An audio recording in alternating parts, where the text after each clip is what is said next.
মাননীয় স্পিকার, আজকে আমার জনগুরুত্বপূর্ণ দৃষ্টি আকর্ষণের যে নোটিশ, সেই নোটিশের টপিকটি ছিল হচ্ছে নারায়ণগঞ্জে 2023 সালে একটি বিজ্ঞান ও প্রযুক্তি বিশ্ববিদ্যালয়ে অনুমোদিত হয়েছিল।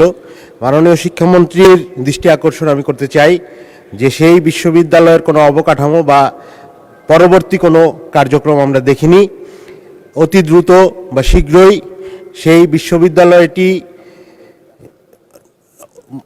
অবকাঠামো তৈরি এবং বিশ্ববিদ্যালয়টি কার্যক্রম শুরু করার জন্য কোনো ধরনের কোনো পরিকল্পনা আছে কি না সেটা আমি জানতে চাই মাননীয় স্পিকার, শিক্ষামন্ত্রী মহোদয়ের কাছে।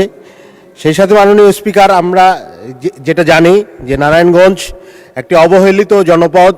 অবহেলিত এই অর্থে যে বিভিন্ন সময় নারায়ণগঞ্জে বাংলাদেশের সর্বোচ্চ ট্যাক্স পেইং জেলা হলেও আমরা দেখেছি গডফাদার সন্ত্রাসীদের কারণে নারায়ণগঞ্জের অনেক পজিটিভ জিনিস নেগেটিভ ব্র্যান্ডিংয়ে পরিণত হয়েছে। অনেক পজিটিভ কাজ আমরা কোনো ধরনের কোনো সুফল পাইনি। বিশ্ববিদ্যালয়, মেডিকেল কলেজ, হাসপাতাল, স্টেডিয়াম সহ আমরা দেখেছি বিভিন্ন ধরনের অবকাঠামো, অনুমোদিত এবং তৈরিকৃত অবকাঠামো এগুলো বিনষ্ট হয়েছে, অবৈধ কাজে ব্যবহৃত হয়েছে।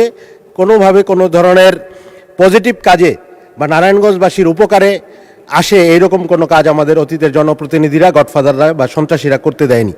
তো এই ক্ষেত্রে মাননীয় শিক্ষামন্ত্রীর কাছে আমার স্পেসিফিক আজকের টপিকের কোশ্চেন যে 23 সালের যেই বিশ্ববিদ্যালয়টি অনুমোদিত হয়েছিল সেটা বাস্তবায়নের কোনো পদক্ষেপ তারা নেবেন কি?